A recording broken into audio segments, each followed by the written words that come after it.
You're most welcome back. The program is still Breakfast Weekend on Impact Africa Television, IATV. Now, our very first segment, we'll be looking at the erosion of indigenous languages in Nigeria. More and more, people's fears, especially language enthusiasts' fears, that slowly indigenous languages, especially specific ones, are fast going into extinction, and in a matter of a few years, they'll be gone completely.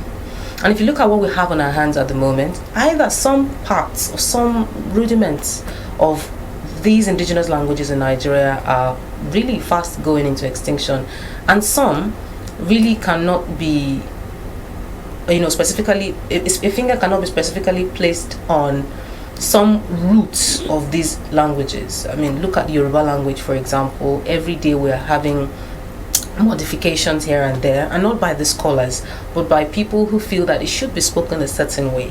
Among the Igbo speakers, you'd often hear some modifications as well, because it's posh to speak a certain way. Hausa speakers would also attest to the same thing, especially the, in quote, minor languages in the country.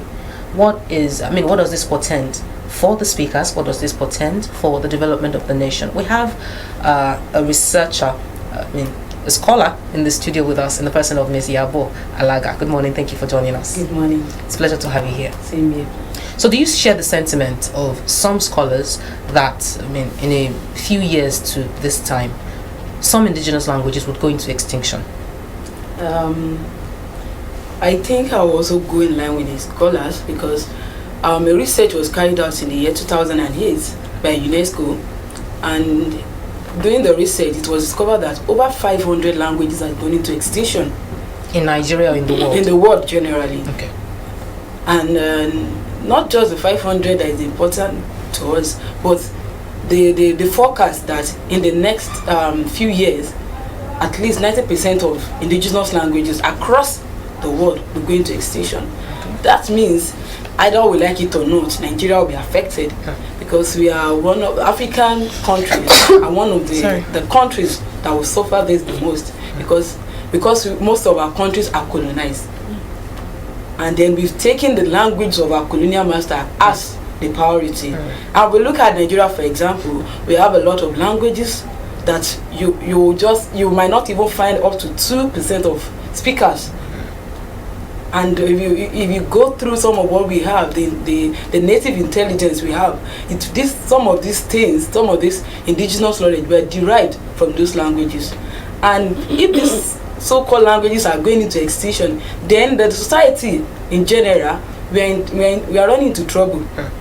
Because when we talk about a language is what embed where our cultural and our traditional artifacts are kept. When you have a language, when a society, this language is going into extinction, gradually the society is going into extinction. That is what it means. So when we look at the aspect of the researchers that says our language are endangered, then they are right. Because I was in a conference just a few days ago, and there was one of the presenters talking about the English language as the language of socio-economic development, and I have to stand up and debunk it immediately. That if we keep advising the use of English language as superior to our local language, then what we are advising is that our local language, our indigenous language, should go into extinction. What would you say? Okay, please. What would you say is the reason for this decline in our indigenous languages? One of the reasons, I've said it earlier, that the colonial language brought to us is one of the main issue we have.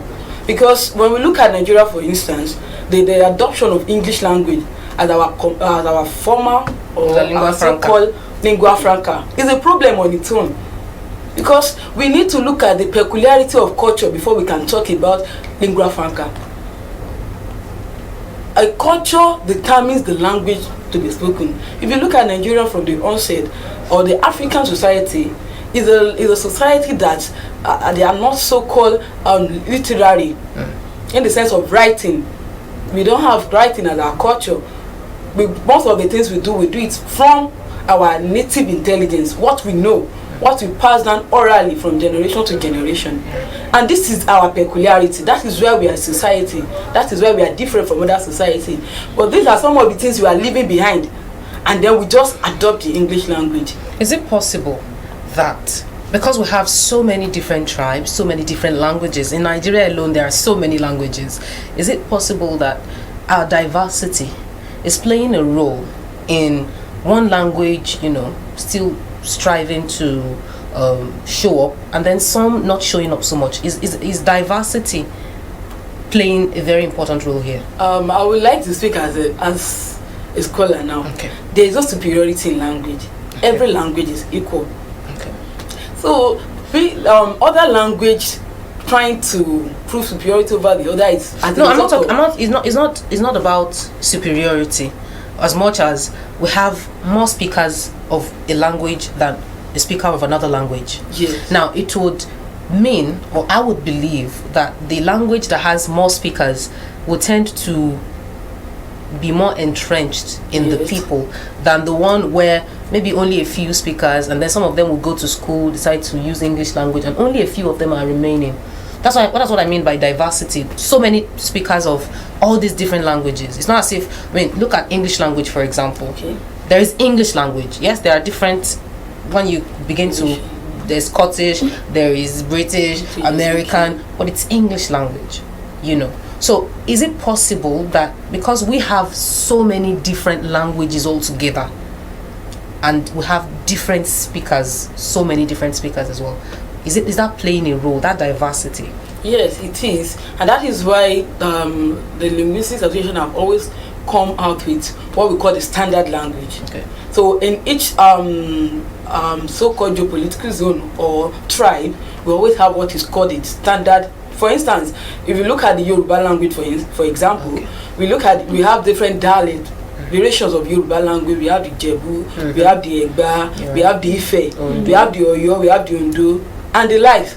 But there is the standard Yoruba, which is the collaboration of the other dialects. It's not just picking a particular one because of their numerical strength. No, it's just picking the words, these familiar words, what we call intelligibility of the languages, and they're coming out with a standard language. We have this in Igbo, we have this in Hausa. Okay. So I think that the issue is not the diversity. The issue is with the threat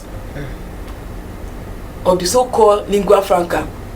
Because if you want I want to believe that if you want to encourage a language, we need to encourage the speakers. So how do we encourage speakers?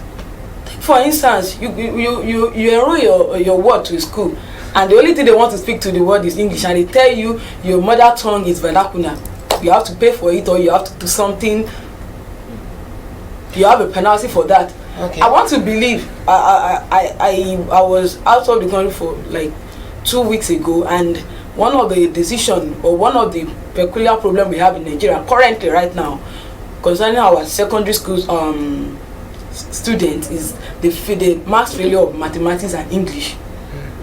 And when we look at the whole situation, not blaming the government, not blaming anybody, we need to blame ourselves. What is the means of communication? A child that comes home is based, Yoruba is the medium of communication at home, and then it gets to school, is being introduced to English. At that age, some would say that a child can learn as many languages as possible. At what age? At that young age, that's the time that you let the child know that it's okay. For example, while I was growing up, my father would often not let me speak Yoruba at all. Even if somebody speaks Yoruba to you, you have to respond in English language. But it happened at a very tender age. But I remember very well, because sometimes punishment came with it if you default. So at that age, I think it's easier to pick as many languages as possible.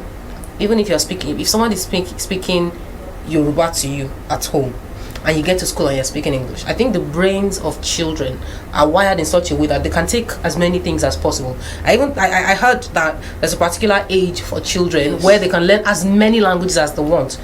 So why is it affecting us negatively that our children seem to only take one and are leaving the other? let me go back to your question. The first one, at the age of between age 2 to age 12, 14, there's what we call flexibility of the brain. So at that time, you can pick as many languages as possible. But the environment of picking the native environment is important when you want to pick language. That is why when we speak English here and you get to Scotland or you get to USA, you see the differences there. It's because you are not in the native environment. Now, the danger we are doing now is that we speak English to our children at home. Instead of, and the environment language is the native language. So they go out there, they have a mix-up of language. At home, you are trying to force them to speak English. And we should know that there is what we call the mother tongue. That is the native language of the environment in which the child or the word lives. So that is because of the cultural element in that society. For instance, if you are calling, let's give an example of Ogi to a child, and then the child keeps hearing Ogi outside, and then you as a parent, you are calling Pap. The child will not be able to relate the Pap to Ogi. It might take time because you keep calling it Pap, but when it goes out, the what he's hearing is Ogi. I took a class last week and I was telling my students to explain Eko to some of them, and they were like, what if they don't know how Eko is made? It was a proverb. I initiated a proverb in the class, and I asked them to give me the deep meaning, the philosophical meaning of that proverb, and they were like, no, how will you say it like that? It is now proverb. Yeah, you don't say something like that. Inú aṣọ ni ẹ̀kọ́ wà, ìhòòhò sì làkàrà wà.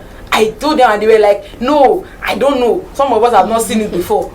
This is because they have seen it, but they could not relate it with what they hear at home. So that is the danger in language.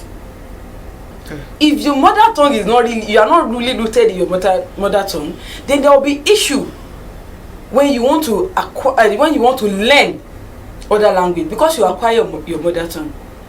But we are trying to force them to acquire English language. And you, the parent, you did not acquire the English language. You did not acquire, you learnt the English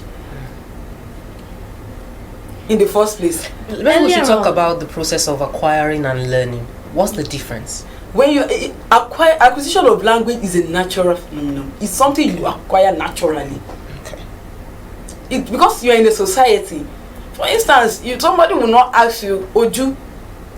It's something you hear within your native community. Okay.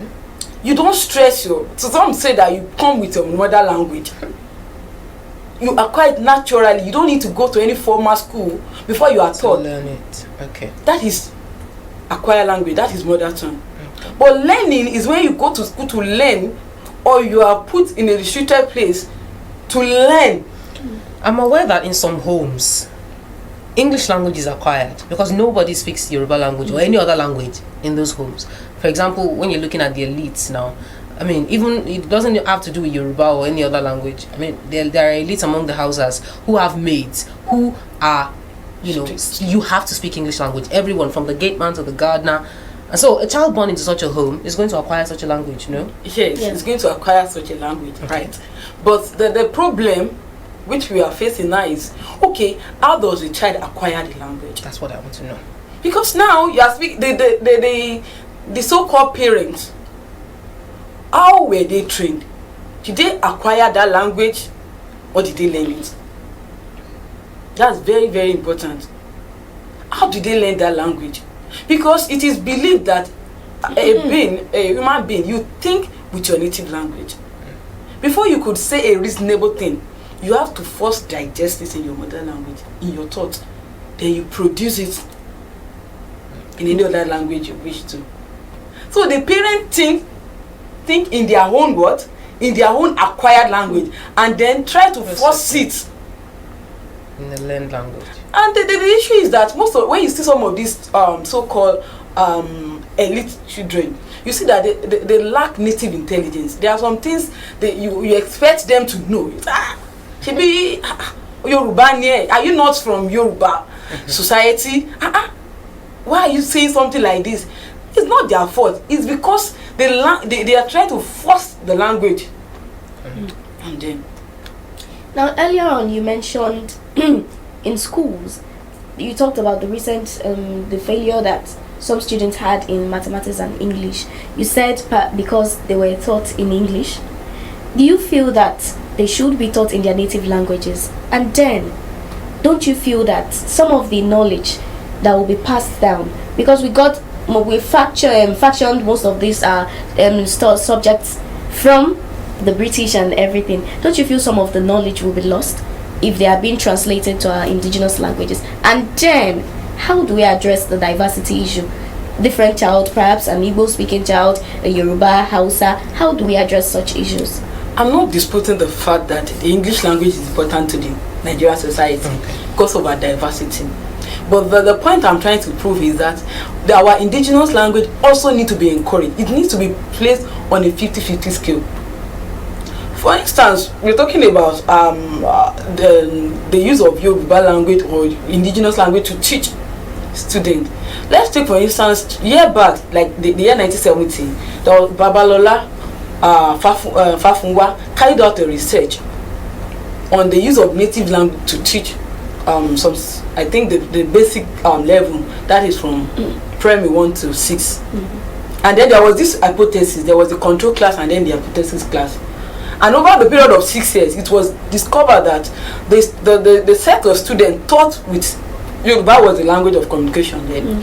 They were taught all the subjects, including science-related courses, and English language itself in Yoruba. And after the whole process, it was discovered that the students in the hypothesis class, they perform higher than the control class. And just to buttress the point of last year, I met one of the students that passed through this process, and she is now a professor. No, I'm not disputing the fact that the rest, the control class, they might not, they are not doing okay or wherever they are. But it proves a point that when we try to encourage our indigenous language, then it creates avenue for further learning. Apart from encouraging these indigenous languages in maybe schools and at home, how else can we encourage people to talk about it? How else can we foster those languages? How else can we protect them? One thing that is important is we need to shift the blame from the government, because so anything you hear these days in our societies, the government are not doing anything. And there is this American idea that says, don't think of what the government can do for you, think of what you can do for your society. I think the basic point where we need to change our orientation concerning indigenous language has to start from the domestic community, which is our home. Parents need to change their view about their own mother tongue. Because I was talking to somebody while I was coming, he said, and it's because when you don't speak English to them and you are just speaking Yoruba, they will not be good in speaking English. The English will be so poor. The English, no. But when you look at it statistically, I mean, I remember growing up, the people that we lived at that time, when we lived in one face house, the people, and so it one thing I know it did was it didn't let us mix freely with the other children in the house, because I was my sister's keeper, she was my own keeper. If she speaks any Yoruba anywhere, I'm going to report. If I speak it, she's going to report. So when other housemates, or what do we call them now, were playing outside the house, we had to just sit down somewhere. If you join them, you have to be conscious of speaking Yoruba language. Of speaking English language. But one thing I noticed was that the way we spoke English language then, over time it became effortless and it became part of us. But I remember some of them went to the same school I was going then. They weren't doing so well as we were. So maybe it does play a role. Yes, we can say all the rhetorics that yes, they will be good, But you look at some of the students who are only exposed to Yoruba language. they aren't, or maybe it's just my own misunderstanding. Okay. It plays a certain role. I think that we are not getting something right. Okay. We are not disputing the fact that English is important. The English language is important to us. But where we are missing this is that we need to combine both. A child speaking Yoruba at home, and immediately he enters school, you shifted the language to English. Alone. Okay. There is a bridge there. You need to, what we are trying to do now is, how can you bring the language, the informal language he has acquired from home, how can you relate it with the English language? And that is why we are suggesting that at the elementary stage, it should be taught side by side. Okay. And I will tell you that if that is done, you will see a great improvement. Because now we keep saying that Nigeria Nigerian is a bilingual. Yes. Okay. But I will tell you, in the next 10-15 years, we'll just be monolingual. If we're going at this phase. If we are going at this phase. Because this erosion is clearing a lot of languages. And just like you said, some of the language, we are just looking at them from the surface. A lot of things is going down in this our indigenous language. The culture, the tradition, the indigenous knowledge embedded in language. We are just learning language on the surface, and then you see this. I have to correct one of my students in the class, and he was using this vague language. I said, no, that is not Yoruba. A Yoruba person would not speak like that. You don't use the word saje. They are not words, and they don't even have the understanding of the root word. Now, if you look at how deep the rot has gone, and how really wide, I mean, I would like to say that a whole generation is already misguided when it comes to indigenous languages. How do we begin to come back home? Before I answer your question, I would like to give you a scenario. Okay. 2 sections ago, two of our students worked on the use of indigenous language in the House of Assembly. Okay. And after the whole work, the research and the whole thing, we discovered that from our findings anyway, that the indigenous, any day that the House of Assembly makes use of Yoruba language, they always have a greater contribution among the members of the House. Why do you think it's like that? Maybe some of them don't understand English. No. No. It is because there are some things that you can best explain in your indigenous language, which the English language will not cover. And so when they have an avenue to use their native language, they could express themselves as long as they want. And according to that research, they find out that, and there's always a progress in any bill they were trying to pass, any day that the Yoruba language is used in the House. So what are we saying? Is that this language, we cannot forget our culture. And our culture is in our language. It is when we speak that we could recognize that this is our cultural practices. These are our elements. Okay. The best way for us is to look for a balancing line between the English language or other foreign language and our indigenous languages. All right. Thank you very much. We have been speaking with Ms. Iyabo Alaga. Thank you so very much for coming on the show. Thank you. Well, we'll take a break now. Breakfast Weekend continues in a moment. Stay with us.